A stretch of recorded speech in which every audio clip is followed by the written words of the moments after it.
Okay. Good morning. Whether the screen is visible?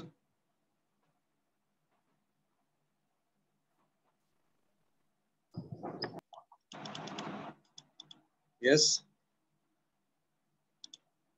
or not? Yes. Okay.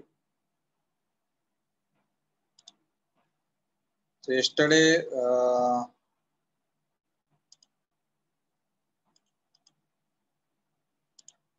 we have finished empirical formulae and yes, up to this slide. So by taking review of last lecture, what we can say that yesterday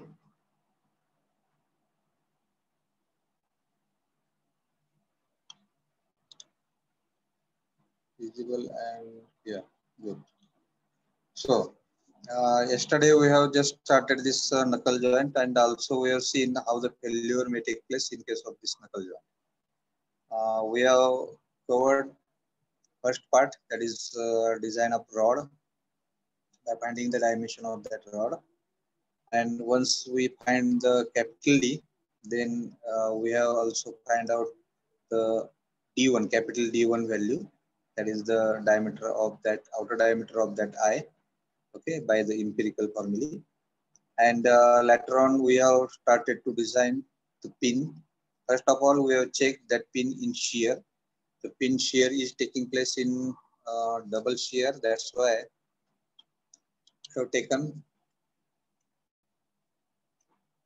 that double shear of the pin, and for this double shear we have calculated it as an area of resistance, okay, and that we have calculated as a 2 times of pi by 4 small d square, where small d is the diameter of that pin multiplied by allowable shear stresses.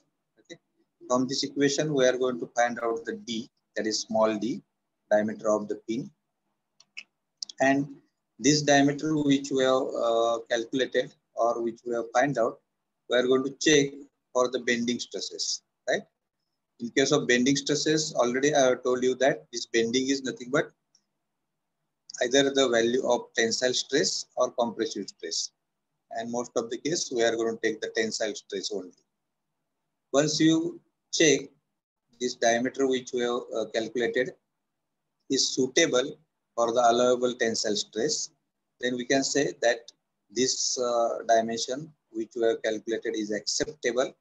If not, if the stress which we are going to calculate here will be more than the allowable stress, then by putting allowable stress value here, we are going to again recalculate this diameter of the pin. Okay, I'll repeat. First, in case of shear, that is in double shear, we are going to calculate the diameter of pin.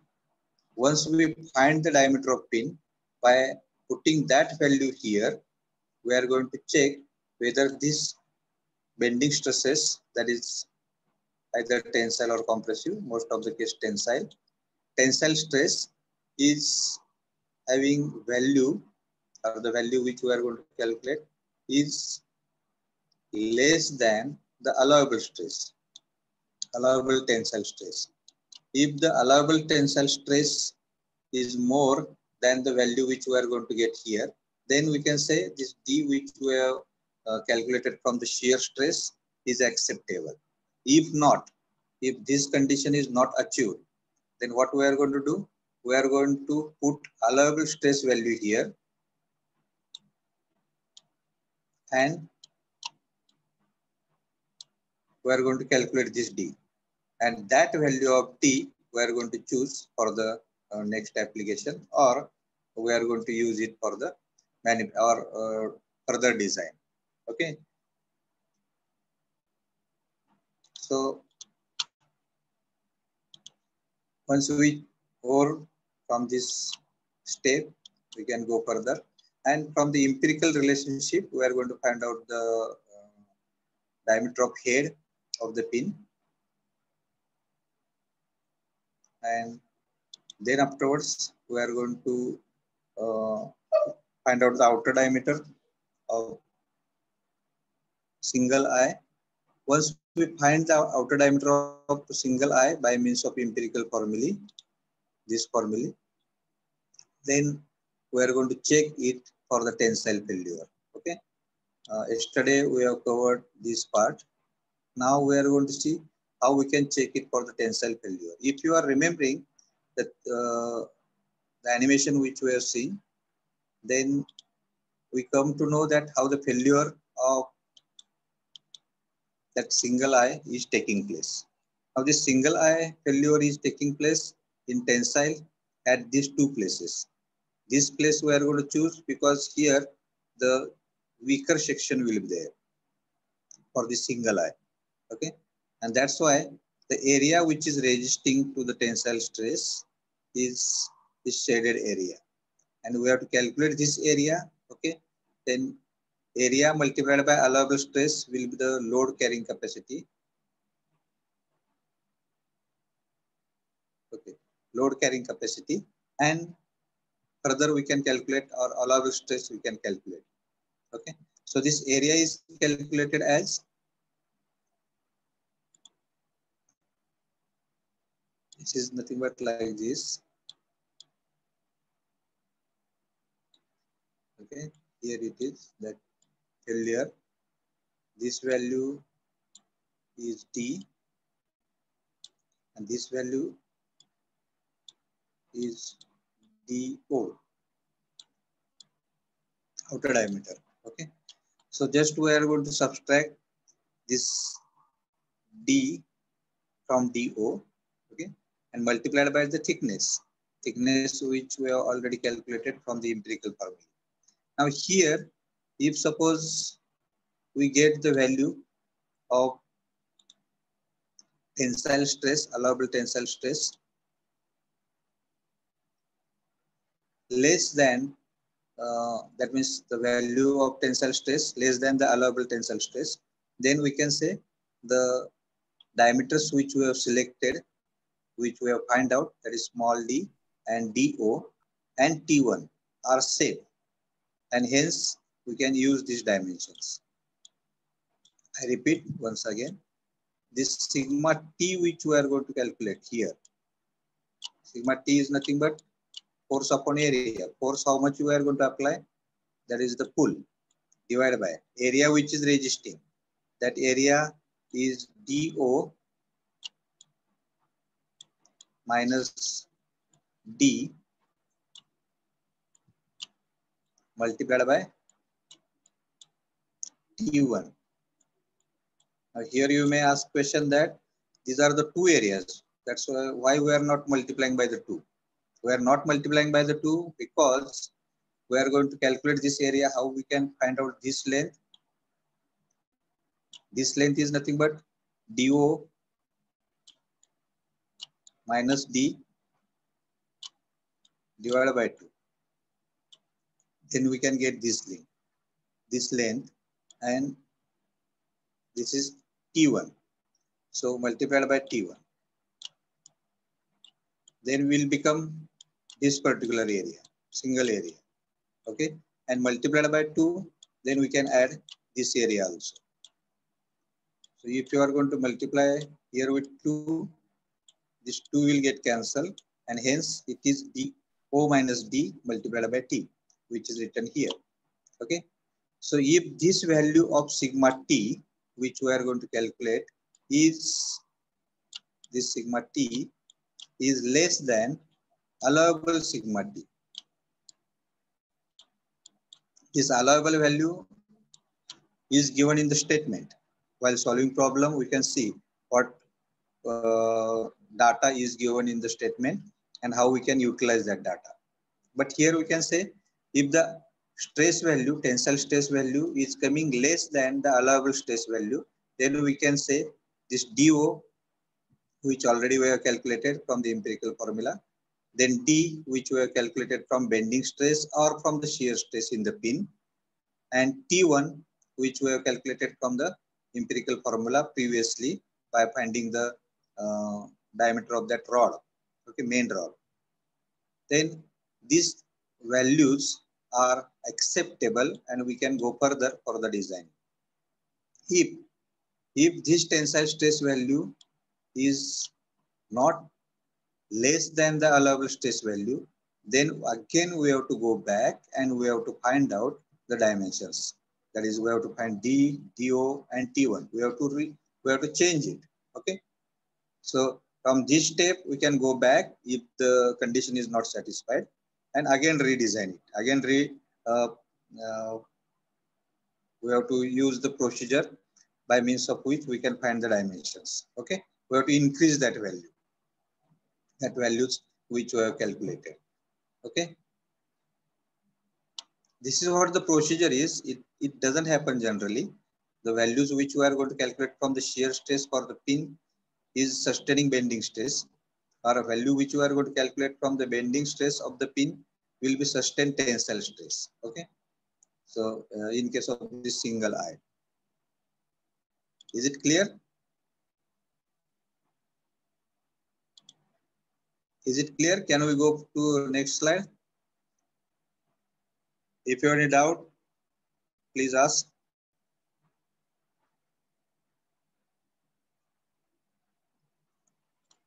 Hello?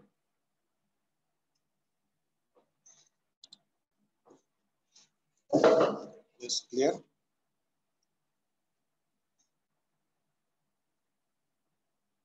Rest of other people?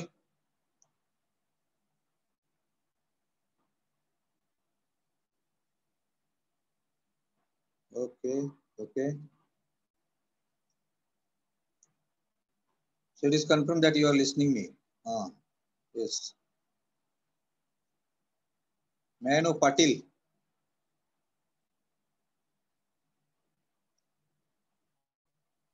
Are you listening me?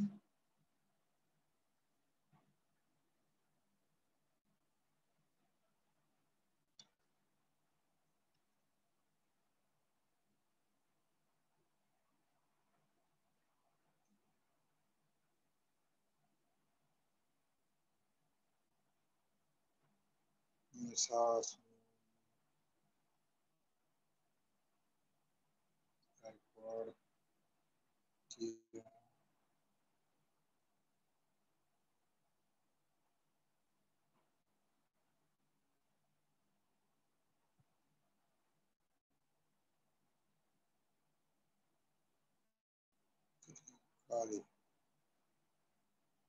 Viraj Patil.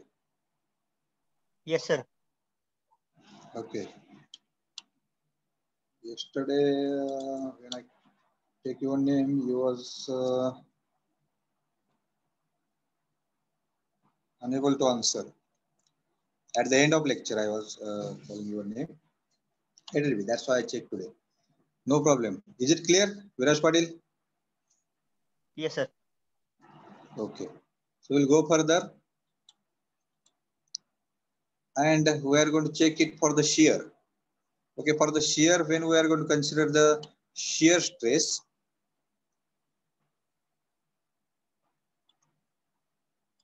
then this shear stress denoted by tau is equal to force which we have applied, that is P. It is not going to change. And area which is undergoing for the shear, this area. So this area, when we are going to calculate, then we have to calculate this length. I'll take another color. This length multiplied by this length, okay, and multiplied by 2, because shearing is taking place at two places, this edge and this edge. Okay, so this shearing is going to take place. That's why we have to consider these two areas. So multiplied by 2. What will be the area? Here, this much length will be DO minus D divided by 2.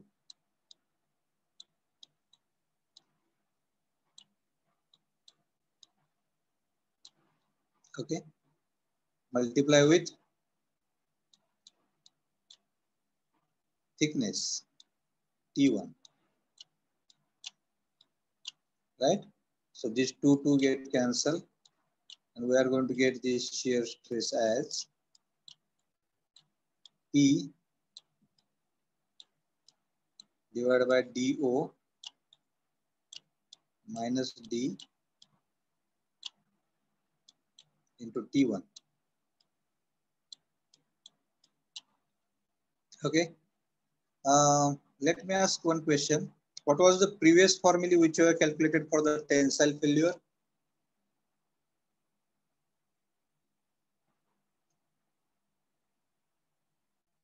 Whether it was same as we are right now we have calculated for shear stress.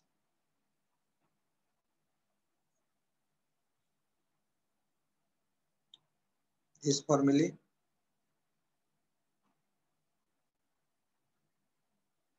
Are you listening me? Please give your answer in chat box.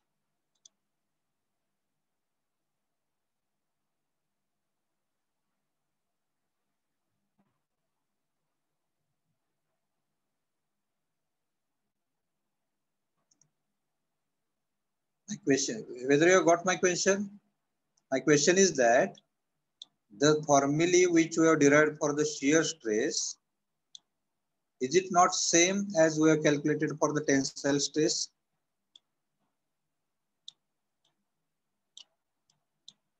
Sigma T is equal to P divided by what we have calculated? DO minus D1, sorry, D into T1.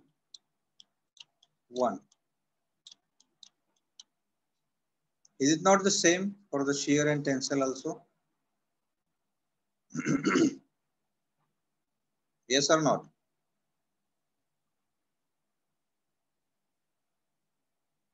Gaurav, can you unmute? Yes, Gaurav, yes, what? Yes, it is same.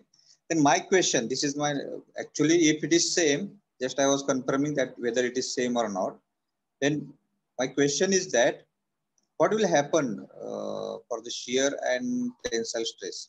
If the same, if suppose this particular single eye is safe for the shear stress, then what we can conclude? Whether it will be safe for tensile?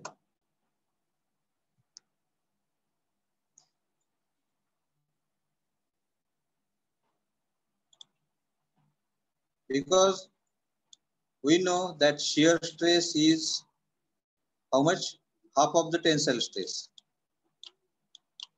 In theories of failure, we have seen shear stress for given material is half of, not half exactly, but approximately half of tensile stress. It is 0.58 actually, okay? But we are considering it as a 0.5, that is half of the tensile stress. And this value we have confirmed from the theories of failure. If this shear stress is less than the allowable shear stress, definitely this tensile stress will be half or less than allowable shear stress, which we are going to calculate from these formulas. If this I is safe in shear, definitely it will be safe in tensile also. Is it clear? So same formula here, the formula which we have derived right now is written here. This sigma s we have to take as a tau as per our nomenclature. One can use this nomenclature also if it is comfortable. But previously we have used tau as an allowable shear stress. That's why here we are going to consider this as a tau. Is it clear? So just we have to check, because already we have found out DO, D and T1. We have to check that this shear stress value is less than allowable shear stress value. If it is so, then we can continue with the same dimensions DO, D and T1. Is it clear?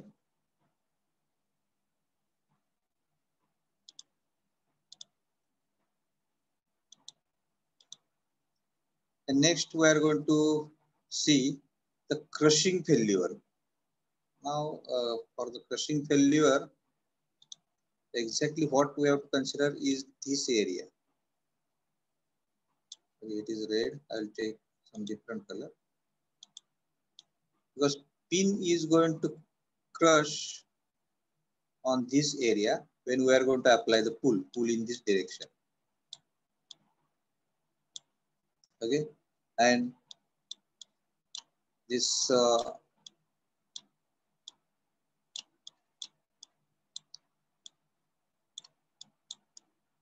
double I is going to apply pull on pin in this direction. Hence, what will happen? This area will have crushing failure or it will undergo to the crushing stress. But when we are going to calculate this area, we have to actually calculate the periphery multiplied by the length or thickness of this single eye, this thickness, and we have to take half of that. But approximation can be done. That is, this circular area can be considered as a straight rectangular area. Okay, and we can check, we can consider that this area, rectangular area, is undergoing to the crushing. Definitely, this rectangular area is less than the circular area. This circular area, if this higher area is undergoing to the crushing stress, and if you consider area less than that, then if it is safe for the smaller area than actual area, then definitely we can say that the actual area will be safe because the considered area is smaller. Okay? Hence, value of stress might be higher because stress, we know that crushing stress, that is nothing but the compressive stress we are going to consider, is given by force divided by area. Divided by area, if the area value is going to increase, then this sigma c is going to decrease. If the area is going to decrease, this value will get increased. Okay, so the generated crushing stresses are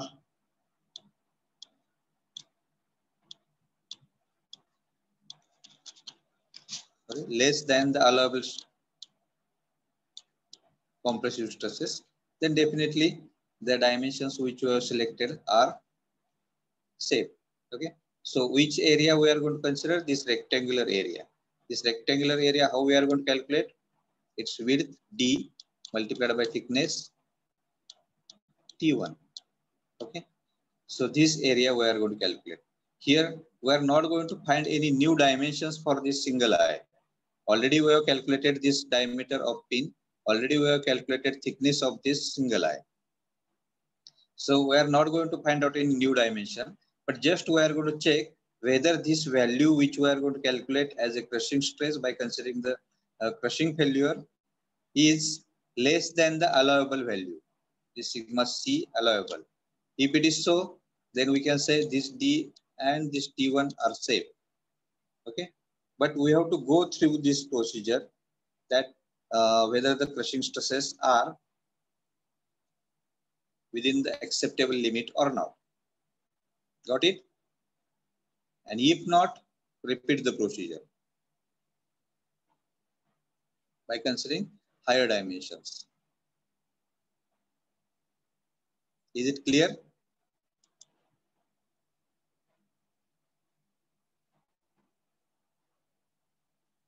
Let me know. Is it clear for the crushing failure? Just we have calculated the projected area D into T1 and we are going to check the sigma C value.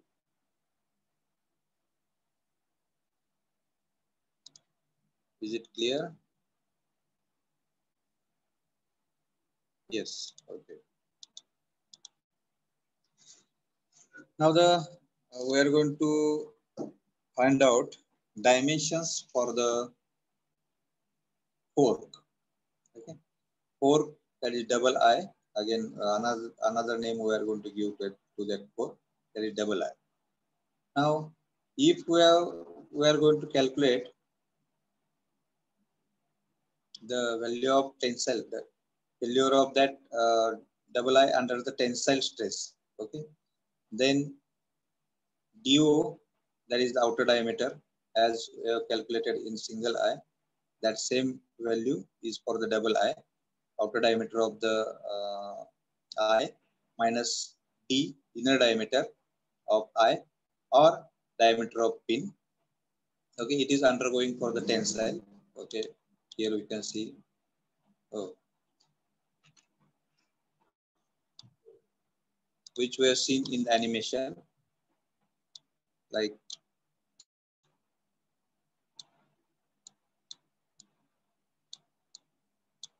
this is first eye and this is second eye, where they are connected.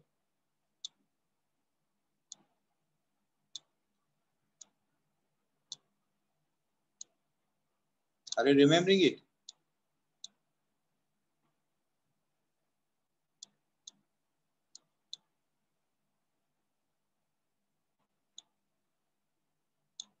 Electron,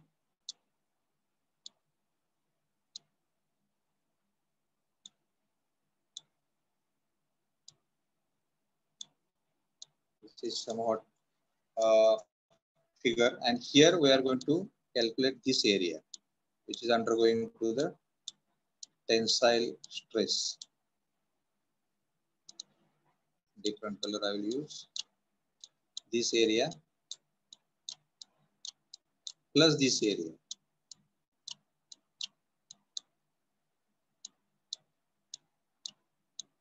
And how we are going to calculate this area?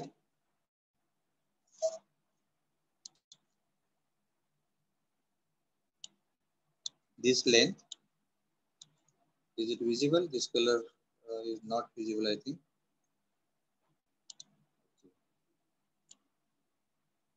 This length multiplied by this height, okay, will be one area, and all other areas are identical.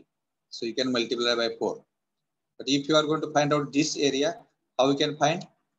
This total length minus this length, okay, divided by 2. So what is outer diameter is DO minus inner diameter is D, okay, divided by 2. This will be the this length, okay, multiplied by T2 of thickness of double eye, that we have considered the T2. This is the T2. Okay, so this will be the area of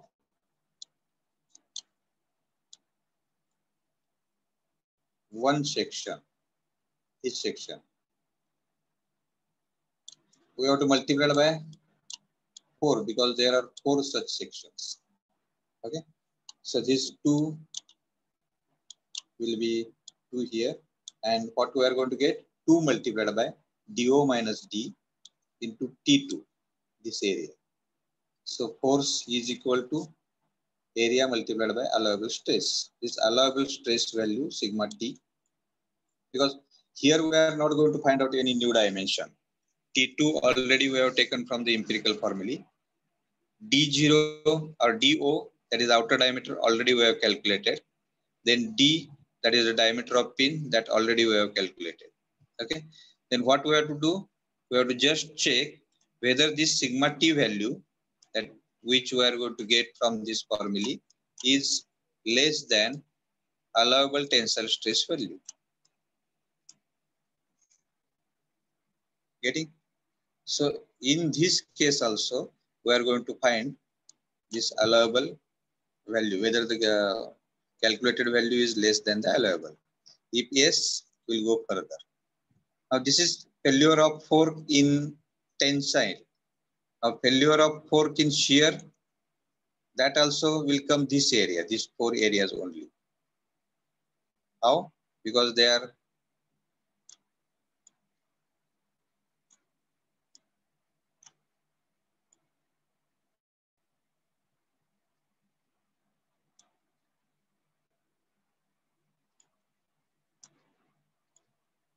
like this.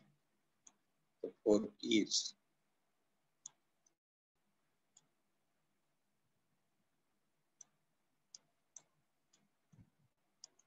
Right? So here The shearing will be take place at this place. Area, how you can calculate? This distance multiplied by vertical distance. So this area, if you are capable to find this area, multiplied by just by 4, because at 4 places shearing is going to take place because of the pin. So how we can calculate this area? This is, can take another color. This is what? This area is nothing but total diameter. This total diameter minus this small diameter, okay, divided by 2. Then we can get this length, same as we have calculated here. Okay, multiplied by this thickness is T2 only, thickness of I, thickness of fork again we can say, okay, T2 only, and multiplied by 4 because 4 times this shear will be take place. So we are going to get same formula here, but will be for shear stress, right? Tau. So if this shear stress value which we are going to get from this formula is less than allowable shear stress value, then we can say the dimensions which we have calculated for the double I are also safe and acceptable. Do you get it?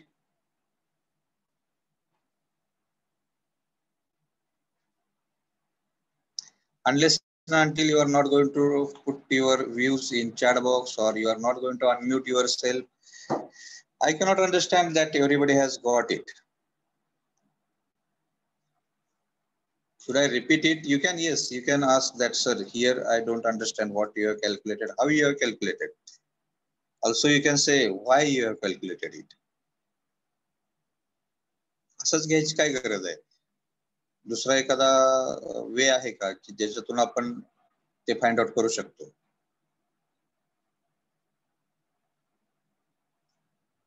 Yes.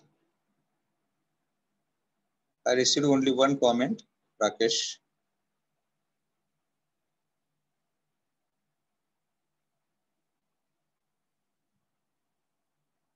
I'll ask to Suhas, roll number 11. Repeat once. Okay. Yes, sir. Yes. Somebody has unmuted. Okay, let it be. Suhas, just what I want to ask you is that whether you have understood it or not. Yes, sir. Understood. Yes. Understood. Okay, very good. So for other, sir, repeat shear stress value. Okay, no problem. I'll repeat it. Okay, repeat it once. Okay, I'll repeat it once again. But who had unmuted it? Somebody else has unmuted, or it was Suhas only?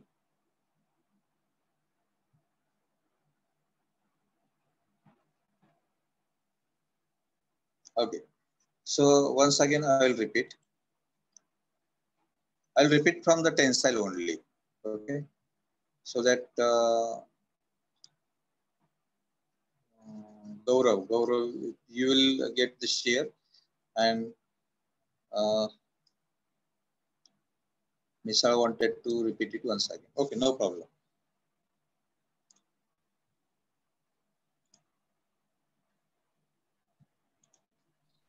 Okay, for the tensile, actually, whether you have got this diagram? Yes or not? Or I will delete all the diagram and we'll again draw other diagram.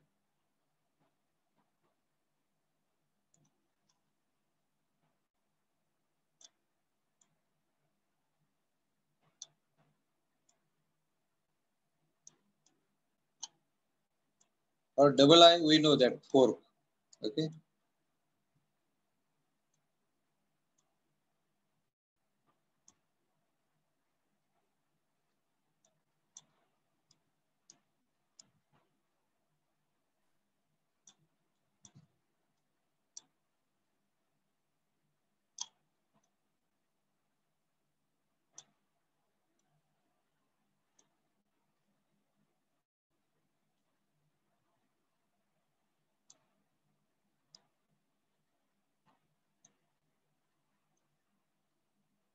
It is like this.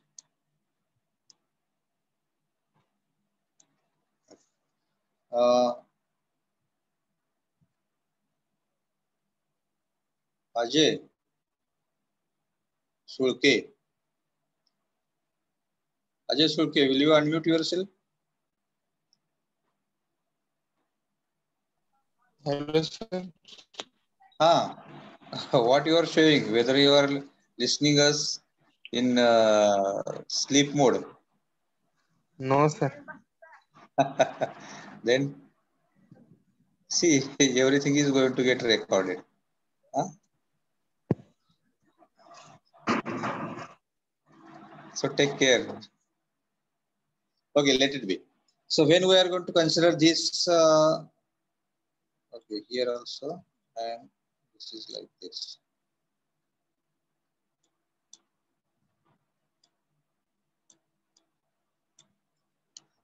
Here, what is our intention is that we have to calculate this area. This area will be this length multiplied by this vertical length. This vertical length is thickness T2. Now we have to calculate this length. So if we are going to consider this outer diameter and this inner diameter, okay, this outer diameter, that is this value, is denoted by DO, and this inner diameter is D, diameter of pin. Now if you want to calculate this much length, what we have to do? We have to subtract D from DO so that we can get this length plus this length. Okay, but I want only this length. I don't want right now this length. Okay, so it will be divided by 2, exactly half it will be, multiplied by T2. This will be area.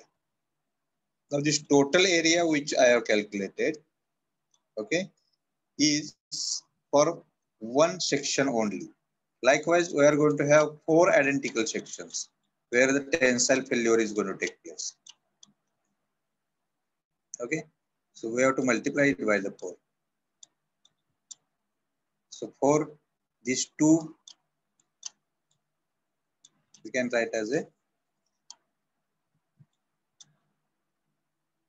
it is divided by 2, that's why it will be 2. So we can get 2 multiplied by DO minus D into T2. 2 multiplied by DO minus D into T2.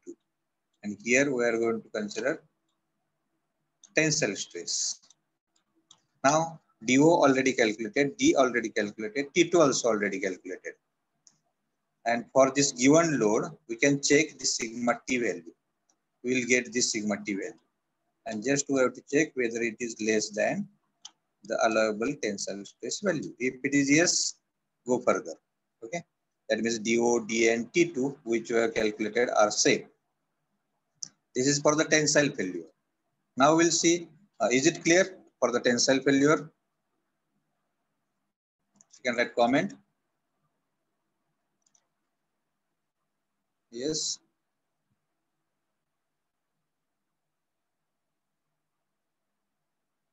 Yes, okay. Okay. Okay. Now we'll see for the shear failure. For the shear failure,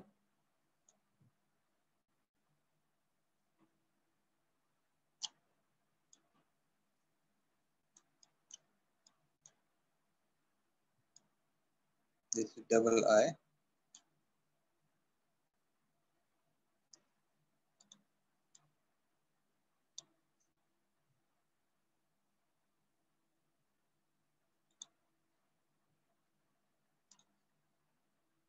Yes.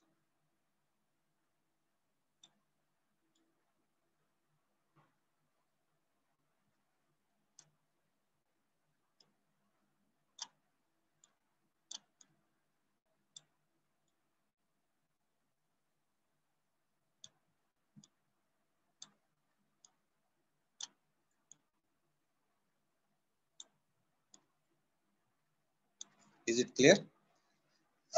Yes. Now, where the failure will be take place? At these places. And we have to calculate this area. Later on, we'll multiply by the 4 and at 4 places. At this place also, at this place also, shear is going to take place. And once you are able to calculate this area, this is also the second area where the shear is going to take place. The shear is taking place because of the pin, because this fork is pulling to this pin in this direction, and I is going to pull this pin in this direction. So shear in the fork is going to take place at this place plus these two. Now we have to calculate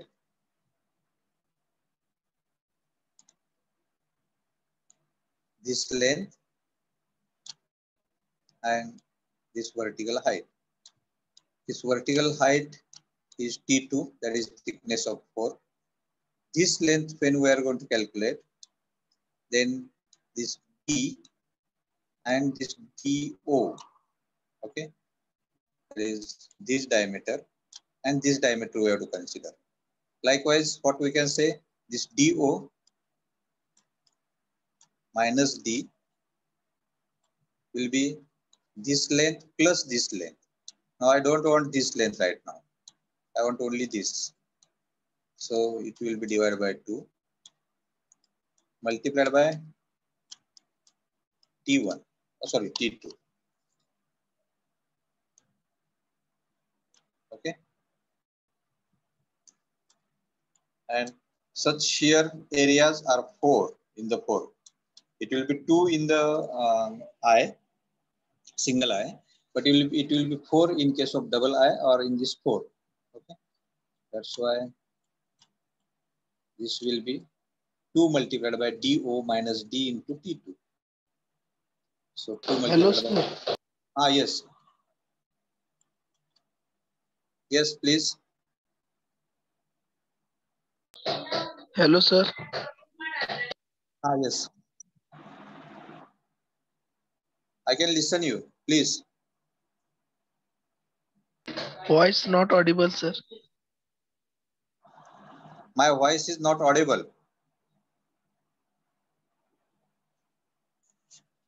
Anybody else? Am I audible?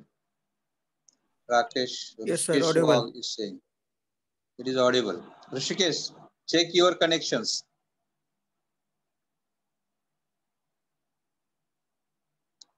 Can you listen me, Rishikesh? Hello? You are not audible, sir. Others are saying I am audible.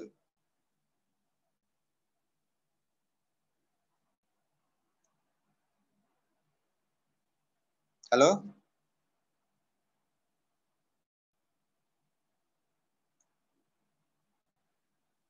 Okay, let it be. So I hope you understood that shear stress failure also. For Rishikesh, I will repeat it once again to the next lecture. So today we'll stop here. You can write your roll numbers in chat box.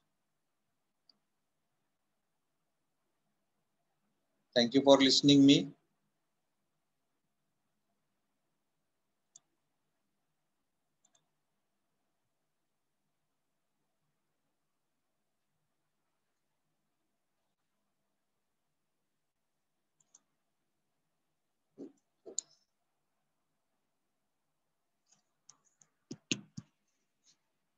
Please write your roll numbers in chat box and you can leave this class because next class is about to start.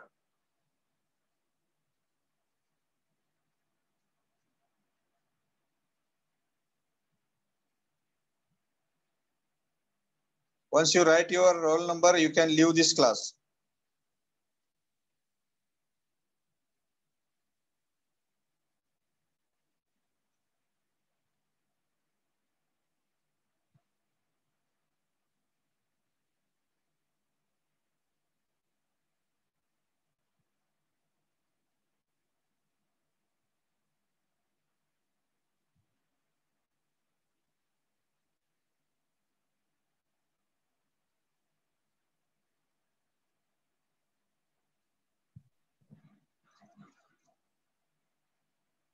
Once you are going to write your roll number, you can leave this class.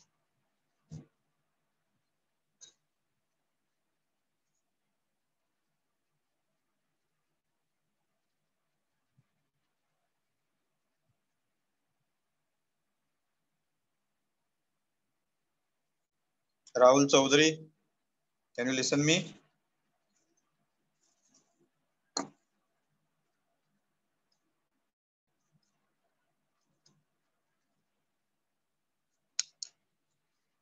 Okay, thank you for listening me.